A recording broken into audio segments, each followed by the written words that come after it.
Bonjour à toutes et à tous, bienvenue pour ce format légèrement particulier. Nous essayons de nous adapter nous aussi à la crise sanitaire en vous proposant de petites vidéos d'explication sur le fonctionnement du mouvement départemental. Donc dans cette vidéo-ci, nous nous focaliserons sur le fonctionnement du mouvement et les règles qui vous permettront de mieux comprendre comment vous serez affecté. Et dans deux autres vidéos, la première sur le début de carrière, nous présenterons donc ce moment un peu particulier pour les jeunes collègues, avec des informations légèrement plus détaillées et orientées pour leur situation. La deuxième vidéo, quant à elle, concernera tous les autres collègues, avec des informations plus générales sur le barème, les postes et les zones géographiques, pour que tout le monde ait le même niveau de compréhension. Donc, pour cette présentation, dans un premier temps, nous commencerons par déterminer qui sont ceux qui doivent et ceux qui peuvent participer au mouvement. Puis nous expliquerons un peu comment vous allez être affecté en fonction de ces histoires de liste 1 et de liste 2. Nous donnerons des explications sur les éléments de barème, mais surtout sur la question des priorités. Les éléments de barème, nous y reviendrons plus en détail dans les deux autres vidéos. Ensuite, nous discuterons des éléments à bien prendre en compte dans la vérification de son accusé de réception. Et dans un dernier temps, nous regarderons les différents types d'affectation que vous pouvez obtenir à la suite de votre mouvement. Enfin, sur la dernière diapositive, vous pourrez retrouver les différents outils du SNUIPP. Alors, avant de rentrer dans le vif du sujet, petit rappel sur le contexte. Tout d'abord, depuis le début de l'année 2020, est entrée en vigueur la loi de la transformation de la fonction publique. Celle-ci, pour ce mouvement, va modifier les rapports que nous avons, nous, organisations syndicales, avec l'administration. Et nous n'aurons donc plus cette année de documents de travail nous permettant de vous donner des pré-résultats de mouvement pour ainsi vérifier que les choses se sont faites dans les règles. Et l'année dernière, pour ceux qui avaient déjà participé, vous l'aurez peut-être noté, mais donc le mouvement aujourd'hui est régi par deux objectifs principaux. Le premier est donc d'avoir un maximum d'affectation à titre définitif pour diminuer le nombre de personnel en mouvement, et ensuite de prendre en compte des priorités légales qui n'étaient pas forcément bien appliquées les années d'avant. Ce qui fait qu'aujourd'hui, les points enfants ne valent plus grand-chose. Qui doit ou peut participer au mouvement ?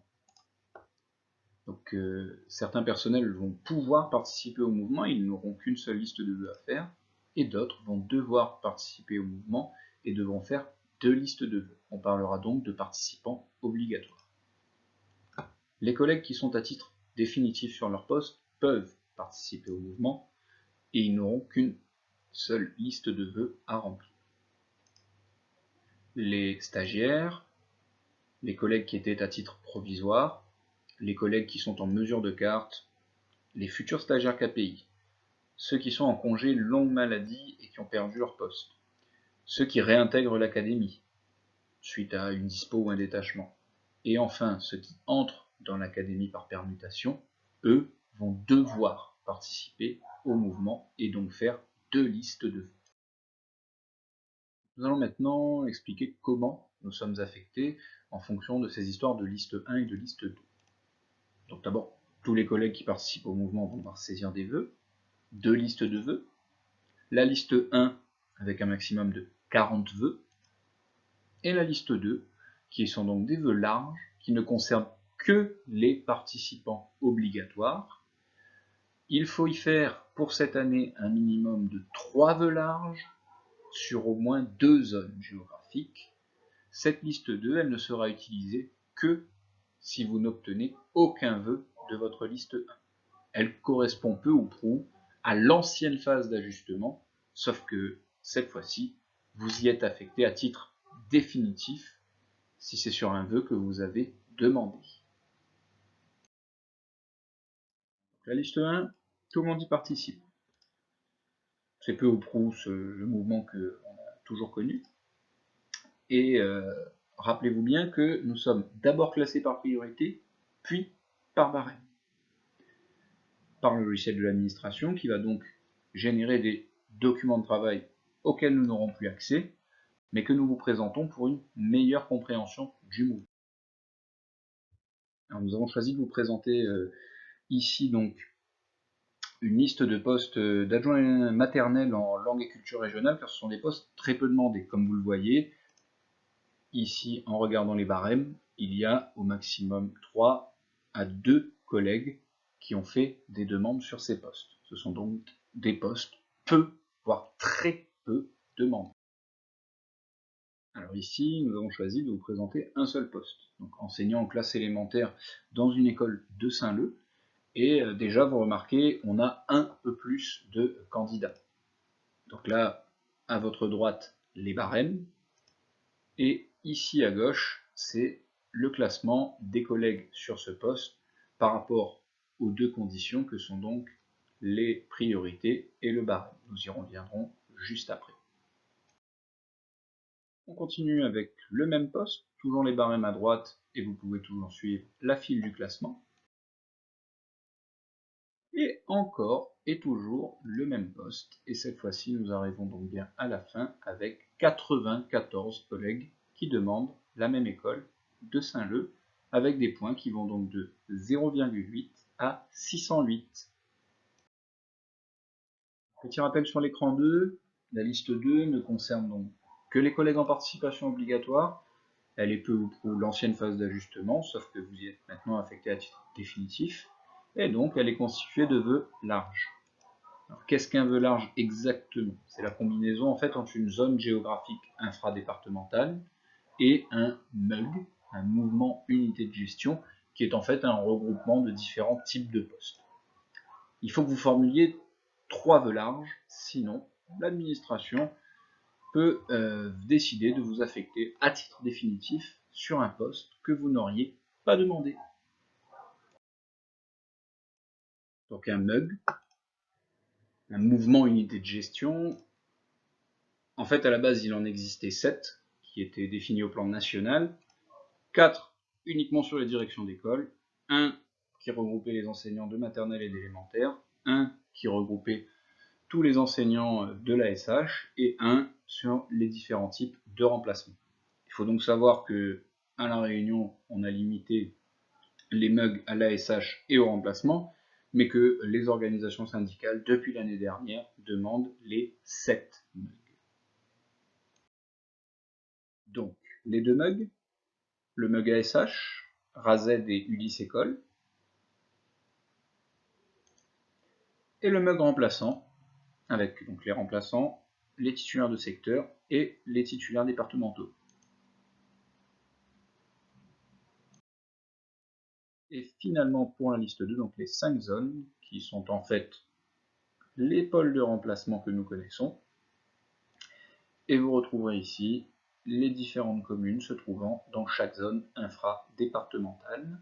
Ce tableau est au sein du guide du mouvement. 2 MUG et 5 zones, cela nous donne donc 10 vœux au maximum.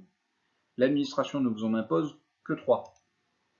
Une fois que vous aurez fait ces 3 vœux, votre liste de 2 sera complète, et si vous n'obtenez pas l'un des 3 vœux, vous serez affecté à titre provisoire l'année prochaine. Par contre, votre liste 2 est incomplète si vous n'y avez fait aucun vœu ou que vous n'avez pas fait le minimum de 3 vœux. Et dans ce cas-là, vous vous retrouverez à titre définitif cette fois-ci. Donc attention, ne faites pas que 2 vœux comme l'an dernier. Rappelez-vous bien qu'il faut en faire 3 pour cette année. L'année dernière, quand on nous demandait encore notre avis, nous avions tout bonnement proposé de faire autant de zones que de communes, et donc d'avoir 24 zones infra-départementales, ce qui est légalement possible, mais qui n'arrangeait pas les objectifs du rectorat. Maintenant que nous avons pu voir les différentes listes permettant de faire l'ensemble des vœux, nous allons maintenant parler du barème, mais surtout des priorités. Car contrairement à ce qu'on pourrait penser, c'est pas le barème qui est le vrai premier critère de classement des vœux, ce sont donc les priorités. Donc arrêtons-nous un petit moment sur les priorités. Donc il faut savoir qu'à chaque fois que vous allez formuler un vœu, un code sera affecté à ce vœu et il permettra de voir quelle est votre priorité sur ce poste. Donc plus le nombre va être petit, plus votre priorité sera grande jusqu'à un code 90 qui bloquera le poste. Donc il faut savoir que le code 10 est celui qu'on utilise quand nous avons la qualification. Donc pour un poste d'adjoint classique en élémentaire ou en maternelle, tout le monde a un code 10. Par contre, il faut une habilitation pour avoir un code 10 sur un poste fléché en langue, et il faut avoir le KPI dans la bonne option pour avoir un code 10 sur un poste ASH. Ensuite, vous retrouverez donc des codes intermédiaires. Plus le code est élevé, moins vous êtes prioritaire. Donc un code 15 sera moins prioritaire qu'un code 10 sur le poste qui est demandé. Le code 15 va s'appliquer par exemple aux enseignants qui sont titulaires d'une certification ASH, mais dans une option, dans une spécialité qui n'est pas celle qu'ils demandent. Le code 20, quant à lui, ce sera pour les enseignants qui sont en stage KPI cette année ou en candidat libre pour la session 2020 et qui demandent des postes spécialisés qui relèvent de leur parcours de formation, de leur spécialité ASH. Ce code 20 s'applique aussi aux enseignants qui sont en cours d'habilitation en langue vivante ou en UPE2A. Le code 25, lui, est un code spécifique aux stagiaires KPI de l'année prochaine. C'est en fait un code qu'ils vont utiliser pour demander leur poste berceau et ils ne pourront pas demander d'autres types de support de poste. Le code 28 est un code intermédiaire là aussi qui est pour les personnels qui sont actuellement sur un poste ASH à titre provisoire et qui souhaiteraient le redemander en vœu 1 pour l'année prochaine. Ils obtiendront donc un code 28 au lieu donc du code 30 qui est celui que tout personnel a quand il n'a pas le diplôme requis et qu'il n'est pas en formation pour l'obtenir. Ces affectations sur des postes au code 30 se feront à titre provisoire, mais nous reviendrons sur les différentes affectations un peu plus tard.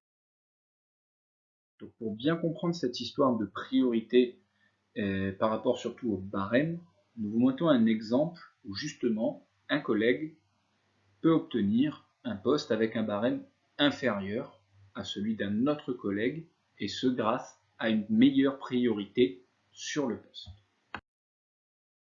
Donc pour bien comprendre et bien fixer la priorité et le barème.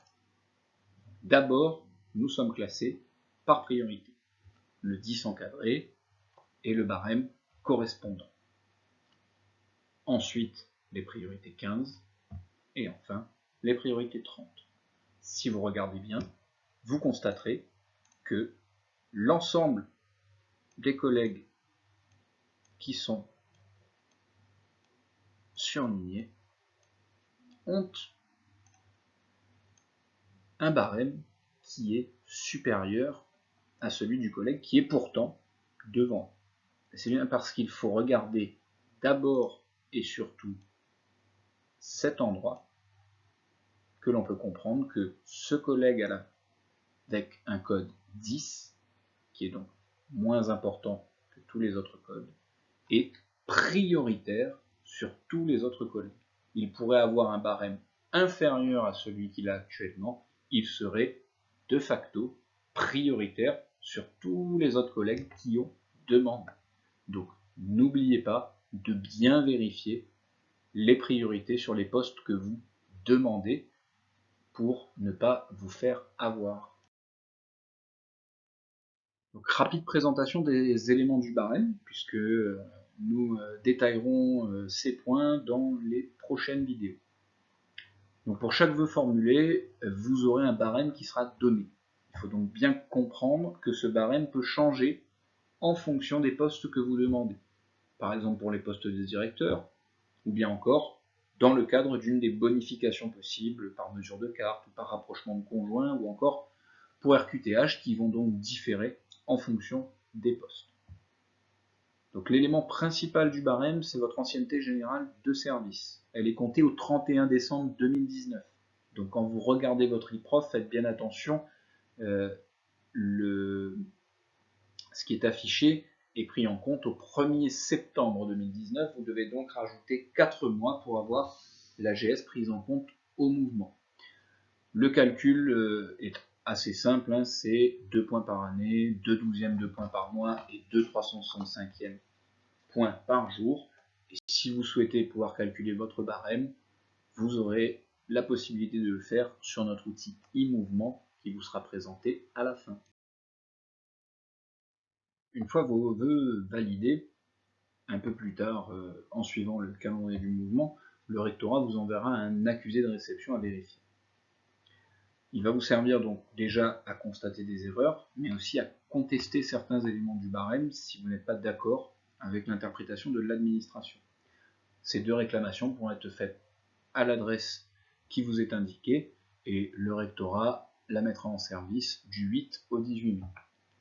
Cette vérification, vous devez la faire bien sûr sur votre barème, mais aussi sur l'ensemble des codes de chacun de vos postes. Ici, la reproduction d'un ancien accusé de réception, mais sur la forme, ils ont très peu évolué. Et donc, pour les éléments de barème, bien vérifier que chacun des éléments correspond bien à ce à quoi vous vous attendiez. Si ce n'est pas le cas, n'hésitez pas à le réclamer et à nous en informer pour que nous puissions suivre votre dossier. Donc, ici, on reprend l'accusé de réception, mais du côté des vœux que vous avez réalisés. Première vérification, comme on vous l'a dit, les priorités. Bien regarder que chacun des postes qui sont dans vos vœux sont affectés de la bonne priorité par rapport à votre situation. Ensuite, vous regardez bien votre barème. Si vous regardez pour ce collègue, on peut voir qu'il a 51,8 points à l'époque sur l'ensemble de ses vœux et que pour certains, 300, 100 à 400 points lui sont attribués en plus. En fait, ils correspondent aux mesures de carte scolaire que nous retrouvons dans cette colonne bleue et qui permettent donc de voir que toutes les bonifications auxquelles nous avons droit nous ont bien été attribuées. Faites donc bien attention de regarder votre barème final, mais aussi les différentes bonifications qui doivent vous être données et qui sont donc résumées dans ces colonnes de votre accusé de réception. Donc, si vous contestez votre barème, n'oubliez pas de nous tenir informés et de nous mettre en copie de vos différentes réclamations à l'administration. Le cas échéant, cela nous permettra de défendre votre dossier. Il faut bien comprendre que nous n'aurons plus accès aux documents de travail qui nous permettaient de vérifier a posteriori que vous aviez bien eu tout ce qu'il fallait. Donc si vous ne le faites pas à ce moment-là, eh bien, nous ne pourrons même pas vérifier qu'il y a eu des erreurs ou non. Nous allons voir enfin les types d'affectation. C'est important de l'avoir en tête au moment où vous réalisez vos différents vœux pour savoir quelle sera votre situation l'année prochaine. Comme on vous l'avait dit, un code 10, une priorité maximale, permet donc d'obtenir une affectation à titre définitif. Avec le diplôme requis, vous obtenez donc une affectation à titre définitif. Donc, même si vous n'avez pas la qualification, vous pouvez demander le type de poste que vous souhaitez. La seule contrainte pour vous sera une affectation à titre provisoire pour l'année prochaine. Ainsi, il est tout à fait possible de demander, sans aucune habilitation au diplôme, des postes de direction. Même si vous êtes en début de carrière, ne vous inquiétez pas, c'est assez rare quand vous les obtenez que vous y soyez mis directement. Les postes de maître formateur, qui peuvent être ensuite transformés en titre définitif en cours d'année selon l'évolution du type de poste. Les postes fléchés en langue, les postes spécialisés de l'ASH. Par contre, les postes de maître G ne sont accessibles que si vous avez déjà une autre spécialisation ASH. Dans les autres cas de figure, si vous n'avez aucune spécialisation ASH, vous ne pouvez pas demander de poste de maître G, ce seront des postes bloqués. Donc là, il faut bien comprendre que quel que soit votre barème, même un petit barème peut passer devant les autres s'il a le bon code et qu'il est donc prioritaire. Les collègues qui sont concernés par l'obtention de postes sur lesquels ils n'ont pas les habilitations des diplômes participeront donc au mouvement l'année prochaine. La règle que je viens de vous citer là ne concerne pas les postes à profil qui demandent de passer un entretien. Vous aurez automatiquement un code 90. Comme nous l'avions dit, donc les postes de maître G qui ont un code 90 aussi, sauf si vous avez une autre spécialisation ASH. Et il fut un temps, nos collègues psychologues scolaires devenus psychologues de l'éducation nationale qui ne participent plus à notre mouvement. Nous arrivons au terme de cette présentation sur le fonctionnement du mouvement pour 2020. Dernier petit point, souvent des collègues nous demandent comment est-il possible que personne ne soit arrivé sur certains postes. Donc il faut bien regarder si ces postes qui étaient vacants n'ont pas été bloqués pour des PES après. Ça peut arriver. Si ce n'était pas le poste d'un collègue qui devait partir à la retraite, et donc son poste est apparu vacant, mais juste avant l'ouverture du serveur pour le mouvement, le collègue s'est rétracté, faisant que le poste n'est plus vacant, mais qu'il apparaît comme tel sur le serveur. Il pouvait s'agir d'un poste à profil ou à diplôme spécifique, et donc les collègues qui l'ont demandé n'avaient pas le code et avaient un code 90, et donc ne pouvaient pas être affectés. Tout simplement parce qu'il n'y a pas eu de départ de collègues et donc un poste susceptible d'être vacant ne l'a pas été. Ou enfin parce qu'il y a effectivement une erreur. Le seul souci à partir de cette année, c'est que pour vérifier ces erreurs, ce sera très compliqué. Les fameux documents de travail dont on vous a parlé dans cette vidéo n'existeront plus pour les syndicats. Nous ne pourrons donc plus vérifier que l'obtention des différents vœux par les collègues s'est bien faite sans aucune erreur.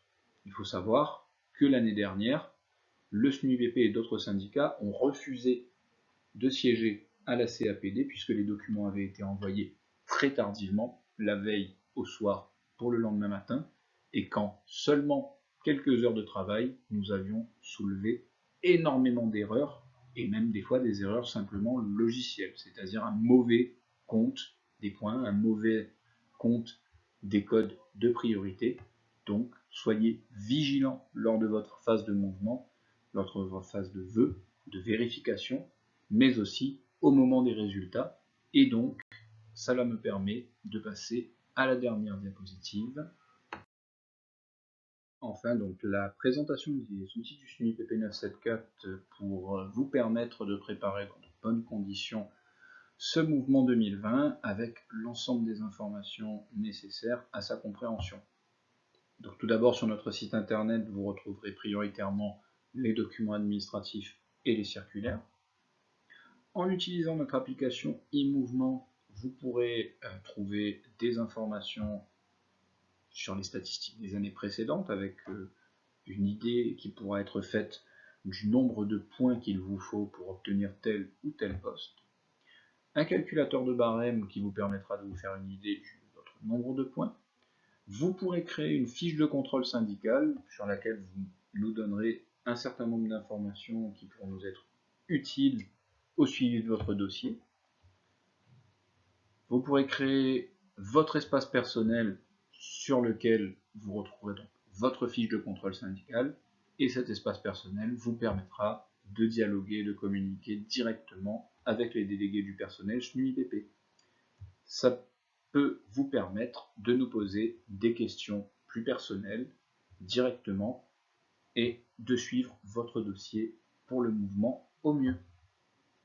Vous aurez aussi, pour les informations en temps réel, notre page Facebook SNUIPP FSU 974 et si vous avez besoin de compléments d'information, le site internet du SNUIPP FSU national et son fameux Qui sait tout qui permettra de répondre à vos questions. Je vous remercie pour votre écoute sur cette vidéo en espérant qu'elle n'a pas été trop longue. Je m'excuse des conditions d'enregistrement et de la qualité de cette vidéo. Le confinement fait que nous faisons comme nous pouvons, en espérant avoir été le plus clair possible. Et n'hésitez pas à utiliser l'ensemble de ces outils pour nous contacter directement, pour avoir des réponses personnalisées. Très bonne journée à vous, très bonne suite pour le confinement et très bon mouvement.